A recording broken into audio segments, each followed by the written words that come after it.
ભાગવતમ સ્કંદ તૃતીય અધ્યાય 15 ભગવાનના સામ્રાજ્યનું વર્ણન શ્લોક સંખ્યા 39 શબ્દાર્થ અનુવાદ ભાવાર્થી દિવ્યાન શ્રી શ્રી ભક્તિદાન સ્વામી પ્રભુપાદ દ્વારા કૃષ્ણ પ્રસાદ સુમુખમ સ્પૃહણીય ધામ સ્નેહાવલોક કલયા હૃદિ સંસ્પૃશંતમ શ્યામે પૃથાવુરસી શોભિતયા શ્રિયાસ્વ ચૂડામણિમ સુભગયંતમિવાત્મધિષ્ણ્યમ. શબ્દાર્થ કૃષ્ણ પ્રસાદ બધા પર કૃપા કરતા, સુમુખમ મંગલમુખ, સ્પૃહણીય ઈચ્છવા યોગ્ય, ધામ આશ્રમ આશ્રય, સ્નેહ સ્નેહ, અવલોક અવલોકન, કલયા વિસ્તાર વડે, હૃદયની ભીતર, સંસ્પૃશંતમ સ્પર્શતા, શ્યામે શ્યામ વર્ણના ભગવાનને, પૃથ્વ વિશાળ, ઉરસી વક્ષ સ્થળમાં, શોભિતયા સુશોભિત, શ્રિયા લક્ષ્મી દેવી વડે, સ્વઃ સ્વર્ગલોક, ચૂડામણીમ શિખર, સુભગયંતમ સૌભાગ્ય વિસ્તારતા, ઇવ જેમ, આત્મ પોતાના ભગવાનના, ધિષ્ણ્યમ ધામને. અનુવાદ: ભગવાન સકળ આનંદના ભંડાર છે. તેમની શુભ ઉપસ્થિતિ દરેકના કલ્યાણ માટે હોય છે અને તેમના સ્નેહસિક્ત સ્મિત અને દ્રષ્ટિ હૃદયના મર્મને સ્પર્શે છે. ભગવાનના સુંદર દેહનો વર્ણ શ્યામ છે અને તેમનું વિશાળ વક્ષસ્થળ સ્વર્ગીય ગ્રહોના શિરોમણી રૂપ સમગ્ર અલૌકિક જગતને શોભાવતી લક્ષ્મીદેવના આશ્રય સ્થાન છે. એ રીતે સ્વયં ભગવાન દિવ્ય જગતના સૌંદર્ય તથા સૌભાગ્યનો વિસ્તાર કરતા હોય તેમ દેખાતું હતું. ભાવાર્થ: ભગવાન આવ્યા ત્યારે બધાની ઉપર પ્રસન્ન હતા. અહીં કહ્યું છે કૃષ્ણ પ્રસાદ સુમુખમ. ભગવાન જાણતા હતા કે અપરાધી દ્વારપાળોએ સંજોગોવશાત બીજા ભક્તોના ચરણે અપરાધ કર્યો હતો, છતાં પણ તેઓ તેમના શુદ્ધ ભક્તો હતા. ભક્તિ માર્ગમાં ભક્તનો અપરાધ કરવો બહુ ભયજનક છે. તેથી શ્રી ચૈતન્ય મહાપ્રભુએ કહ્યું છે કે ભક્ત પ્રત્યે અપરાધ કરવો એ ગાંડો હાથી છૂટો મૂકેવા જેવું છે. ગાંડો હાથી જ્યારે બાગમાં પ્રવેશે છે ત્યારે બધા છોડવાઓને કચડી નાખે છે. તે પ્રમાણે શુદ્ધ ભક્તના ચરણ કરેલો અપરાધ ભક્તિ માર્ગમાંની મનુષ્યની પ્રગતિને હણી નાખે છે. આ કુલ લાંબો છે ભાવાર્થ, આપણે પછી જોઈશું. ઓમ જ્ઞાન તિમિરાંધસ્ય જ્ઞાનંજન શલાકયા ચક્ષુરુન્મિલિતમ યેન તસ્મૈ શ્રી ગુરવે નમઃ.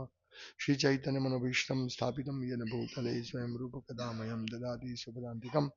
વંદ્યહમ શ્રી ગુરુ શ્રીયુતપદ કમલમ શ્રી ગુરુન વૈષ્ણવાંશ શ્રીરૂપમ સાગ્રજાતમ સહગણ રઘુનાથાન્વિતમ તમ સજીવન સાદ્વૈતમ સાવધૂતમ પરિજન સહિતમ કૃષ્ણ ચૈતન્ય દેવમ શ્રી રાધા કૃષ્ણ પાદાન સહગણ લલિતા શ્રી વિશાખાન્વિતાંશ.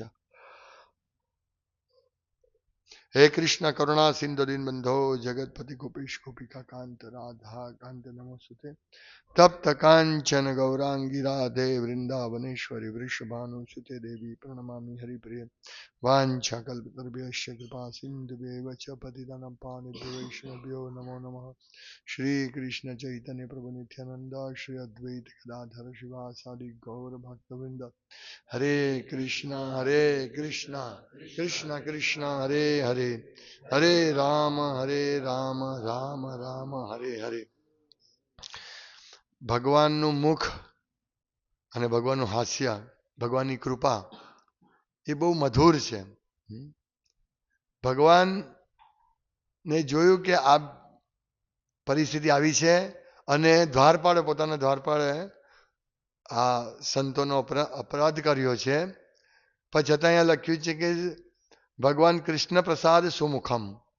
ભગવાન કૃપા આપતા, બધા પર કૃપા આપતા સુંદર મુખથી ત્યાં પ્રવેશે છે. એક જે પોઈન્ટ છે, પહેલો પોઈન્ટ પ્રભુપાદ જે સમજાવે છે કે ભક્તિ માર્ગમાં ભક્તનો અપરાધ કરવો એ બહુ ભયજનક છે. તેથી શ્રી ચૈતન્ય મહાપ્રભુએ કહ્યું છે કે ભક્ત પ્રત્યે અપરાધ કરવો એ ગાંડો હાથી છૂટો મૂકી દેવા જેવો છે. એટલે આપણે બહુ સાવચેત રહેવું છે ભક્તો સાથેના ડીલિંગ. જેમ એક વાયરમેન હોય ને, વાયરમેન બહુ સાવધાનીથી ઇલેક્ટ્રિકનું કામ કરે, ચાલુમાં કરે મોટા ઘણા બધા વાયરમેન, પણ એ બહુ સાવધાની રાખે. જો વાયર જરા સ્પર્શી ગયો, ખલાસ, આખું જીવન સમાપ્ત થઈ જાય. આના જેવું છે. આપણે અપરાધો કરીએ છીએ પણ સાવચેત રહેવાનું. અપરાધ થાય, જેમ જેમ આપણી અવસ્થા આગળ વધીએ તેમ તેમ આપણને રિયલાઇઝ થાય કે ઓ ભક્તો સાથે કેવો વ્યવહાર કરવો છે. તો પહેલી વસ્તુ છે. જેમ અહીંયા તમે જુઓ કે 4 કુમારો આવે છે, એ અંદર નથી પ્રવેશવાનું, બરાબર, ઇમિડિયેટલી આ અપરાધ. આપણે ઘણા એવા અપરાધ કરીએ છીએ ને, એ કેમ આવું કરે છે, કેમ નહીં, પેલા વ્યક્તિની ભૂલ નહીં હોય તો પણ આપણે ઘણી વાર ખીજવાય છે. આવી ઘટનાઓ બને છે જનરલી. મને હમણાં સ્મરણ થયું કે વૃંદાવનમાં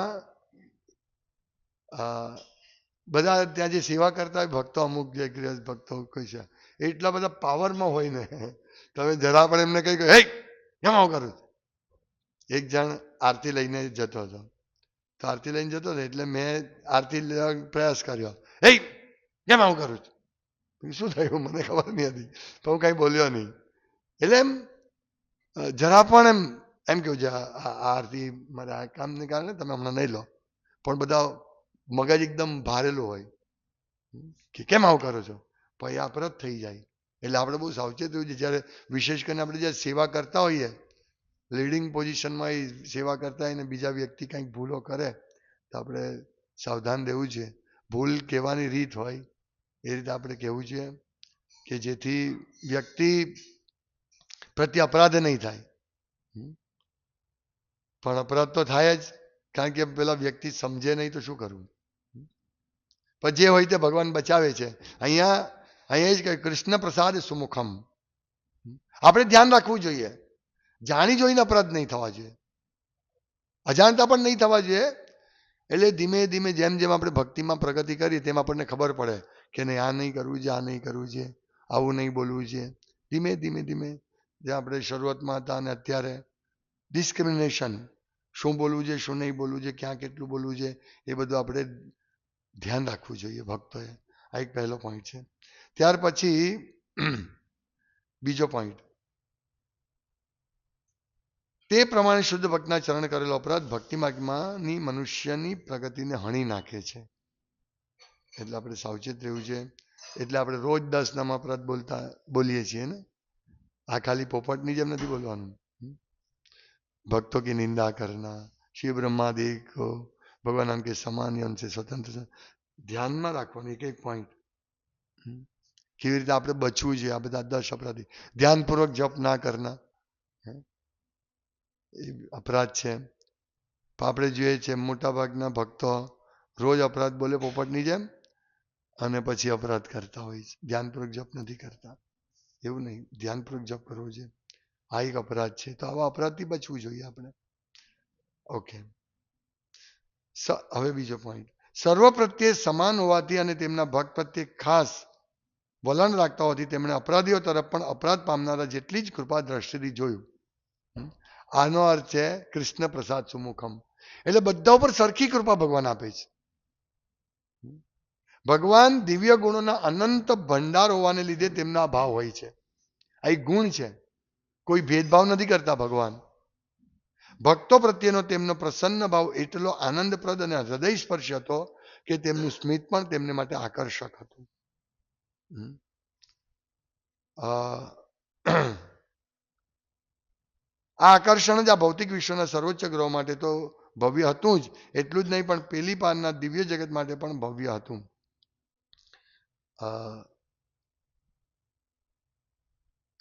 પોઈન્ટ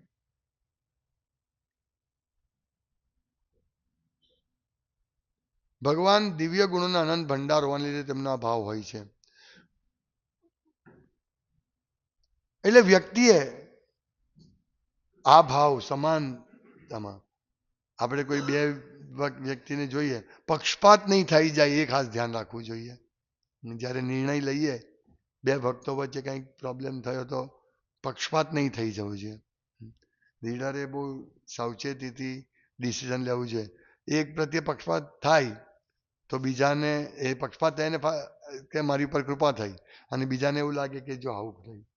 આવું ઘણી વાર બને છે. અત્યારે કરંટ પણ બની રહી છે મંદિરમાં, એટલે આ પોઈન્ટ મેં લીધો કે ભક્તોએ બહુ સાવધાન રહેવું છે. કોઈ ભક્ત ફરિયાદ કરે કે આ આવો છે તેવો છે, તો વિચારવાનું, બંને પક્ષની વાત સાંભળવાની. આ મુદ્દો મેઇન અહીંયા છે, બંને પક્ષની વાત સાંભળવાની. આપણે તરત હા એ તો એવો જ છે, એવું જ કરે, એ નહીં. બંને પક્ષની વાત સાંભળવી છે. આ બહુ મહત્વનો વસ્તુ છે. એટલે અહીંયા પ્રભુપાદ ભગવાનના જો ભગવાન દિવ્ય ગુણોના અનંત ભંડાર હોવાને લીધે આ ભાવ હોય છે. કયો ભાવ? કે એ બંને અપરાધ કરનાર જય વિજય પ્રત્યે પણ એમણે કૃપા દ્રષ્ટિ જોઈ. એટલી જ કૃપા દ્રષ્ટિથી જે એમણે કુમારો તરફ, ચતુષ્સંત તરફ જોયું. સાધારણપણે મનુષ્યને ખ્યાલ નથી હોતો કે ઉચ્ચ ભૌતિક ગ્રહમાં કેવી સગવડ ભરી પરિસ્થિતિ છે. તે આનંદોપભોગના બધા જ સાધનો સંબંધે ઘણી સારી સ્થિતિમાં હોય છે. છતાં વૈકુંઠ લોકની મધ્યમાં આવેલા કૌસ્તુભ મણિ તો તેથી પણ વધુ આનંદ આપનારો અને એટલો દિવ્ય છે કે તેને રત્નજડિત હાર સાથે સરખાવવામાં આવે છે. આ જગતમાં આપણે જે સુખ ભોગવીએ છીએ, આપણા સુખ તો કંડમ સુખ છે. કંડમ મીન્સ તુચ્છ, એકદમ નીચ લેવલના આપણા સુખ ભોગવીએ છીએ આપણે. એક તો જાતીય જીવનનું સુખ, કંડમ સુખ. જો કે એ સુખને કાંઈ આખું જગત દોડે છે, પણ નિમ્ન લેવલનું સુખ. કારણ કે આપણે પુત્ર પ્રાપ્તિ માટે જાતીય જીવન જે કરીએ છીએ તે જુદી વાત છે. એ સિવાય ઇવન પુત્ર પ્રાપ્તિ માટે પણ કરીએ, પણ જો આપણી ચેતના કૃષ્ણ ભાવના મત નહીં હોય તો એ કંડમ સુખ છે. પછી ક્રિકેટ જોવાનું સુખ, કંડમ સુખ. સિરિયલ જોવાનું સુખ, કંડમ સુખ. યુટ્યુબ જોવાનું સુખ, કંડમ સુખ. કાંઈ સુખ નથી. ફૂટબોલ, ક્યાં કંડમ સુખ. Miss India, miss world contest થાય, કંડમ સુખ. 5 સ્ટાર હોટલમાં રહેવું, કંડમ સુખ. હોટલમાં ખાવું અને આપણે સુખ માનીએ છીએ. બહુ મોટી ગાડીમાં ફરવું, મોટા બંગલામાં રહેવું, આ બધા કંડમ સુખ છે. પણ અહીંયા લખે છે કે ઉચ્ચ ભૌતિક ગ્રહોમાં કેવી સગવડ પરિસ્થિતિ છે, એ સાધારણ પણ મનુષ્યને ખ્યાલ હોતો નથી. ત્યાં રિયલ બહુ સુખ છે. ચંદ્રલોકમાં 600 ગણું સુખ, એની ઉપરથી 1000 ગણું સુખ છે. આપણે જે સુખ મળે તો કાંઈ જ નથી, તુચ્છ છે, તુચ્છ સુખ છે. એવા સુખ મળે છે. છતાં આ બધા સુખોથી પણ વૈકુંઠમાં લોકની મધ્યમાં આવેલા કૌસ્તુભ મણિ તો તેથી પણ વધુ આનંદ આપનારો ને એટલો દિવ્ય છે કે તેને રત્નજડિત હાર સાથે સરખાવવામાં આવે છે. બીજો ફકરો. આ શ્લોકમાં સ્પૃહણીય ધામ શબ્દ એમ દર્શાવે છે કે ભગવાન સર્વ આનંદના ભંડાર છે. તેઓ બધા દિવ્ય ગુણો ધરાવે છે. જે મનુષ્ય નિર્વિશેષ બ્રહ્મમાં વિલીન થઈ જાય અને આનંદ માટે વલખા મારે છે, તેઓ માત્ર થોડાક જ દિવ્ય ગુણોની આકાંક્ષા રાખે છે. પરંતુ ભક્તો એવા આકાંક્ષીઓ છે કે જેઓ ભગવાનના સેવકો તરીકે તેમની સાથે રહેવા ઈચ્છે છે. ભગવાન એવા દયાળુ છે કે તેઓ બંનેને ભક્તો તથા નિર્વિશેષ બ્રહ્મવાદીઓને આશ્રય આપે છે. અહીંયા નિર્વિશેષ બ્રહ્મવાદી ચતુસંત. નિર્વિશેષ બ્રહ્મવાદીઓને તેઓ તેમની બ્રહ્મજ્યોતિમાં આશ્રય આપે છે, જ્યારે ભક્તોને તેઓ વૈકુંઠ લોક નામના નિજ ધામમાં આશ્રય આપે છે. તેમના ભક્ત તરફ તેઓ ખાસ વલણ ધરાવે છે. ભક્ત તરફ માત્ર સ્મિત કરીને અને દ્રષ્ટિક્ષેપ કરીને તેમના હૃદયના મર્મને તેઓ સ્પર્શે છે. મેં ગુરુ મહારાજને વ્યાસ પૂજા ઓફરિંગમાં એક લખ્યું કે અમારા ભક્તો, બધા ભક્તો, આપના શિષ્યો બુક ડિસ્ટ્રીબ્યુશન કરે છે ખાલી આપના મુખ ઉપર એક સ્મિતના દર્શન કરવા માટે. આપણું ઉદ્દેશ્ય છે ગુરુ પ્રસન્ન થાય. એ જ અહીંયા લખ્યું છે કે ભક્ત તરફ માત્ર સ્મિત કરીને અને દ્રષ્ટિક્ષેપ કરીને તેના હૃદયના મર્મને તે સ્પર્શે છે. વિચારો, એટલે ભગવાનનું એક સ્મિત માટે આપણે વલખા મારીએ છીએ. એક સ્મિત જો ભગવાન કરે, ગુરુ કરે તો આપણે ક્યાં પ્રસન્ન થઈએ, ઓ ગુરુમાં મારી સામે હસ્યા. આ વસ્તુ છે. બ્રહ્મ સંહિતામાં જણાવ્યું છે તેમ વૈકુંઠ લોકમાં હજારો લાખો લક્ષ્મી દેવો ભગવાનની સેવા કરે છે. લક્ષ્મી સહસ્ત્ર સંભ્ર સેવ્યમાનમ. આ ભૌતિક જગતમાં લક્ષ્મીદેવી જો એક ચપટી માત્ર આપવાની કૃપા કરે તો મનુષ્ય કીર્તિમાન બને છે. તો આપણે કલ્પના કરી શકીએ છીએ કે જ્યાં હજારો લાખો લક્ષ્મીદેવો ભગવત સેવામાં સદા સર્વદા તત્પર રહે છે, તે દિવ્ય લોકમાંનું ભગવાનનું ધામ કેટલું કીર્તિયુક્ત અને મહિમાવંત હોવું જોઈએ. લક્ષ્મીની કૃપાથી કેટલું કીર્તિ મહિમાવાન થાય છે. કરોડો લક્ષ્મી દેવીઓ છે. આજે આપણે જો કોઈની પાસે લક્ષ્મી વધારે હોય તો એ શું કરે છે ને, એને ગરીબોને ખવડામાં નારાયણ સેવા નથી કરતા. એ લોકો એમ સમજે કે અમે આજે કરીએ તે શ્રેષ્ઠ છે. અમે ગઈકાલે પણ ગયા હતા, તેમણે એક સ્કૂલ દત્તક લીધી હતી, પણ લાખો કરોડો લોકો બધું ઉઘરાઈને એમાં નાખતા હતા, અને એ પોતે પણ બહુ ધની હતા. તો મેં કીધું ભગવદ્ ગીતા માટે એ કરો તો વિચારીશું. પણ એ લક્ષ્મી એ નારાયણની સેવામાં નથી લાગતી, એમની બીજી રીતે સેવામાં લાગે છે, જે જરૂર નથી. તો આ બધું ચાલી રહ્યું છે.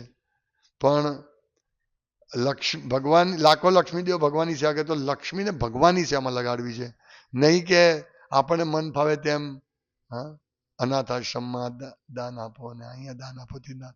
એ બધું સરકારનું કાર્ય છે. આ બધું ચલાવવું એ સરકારનું કાર્ય છે.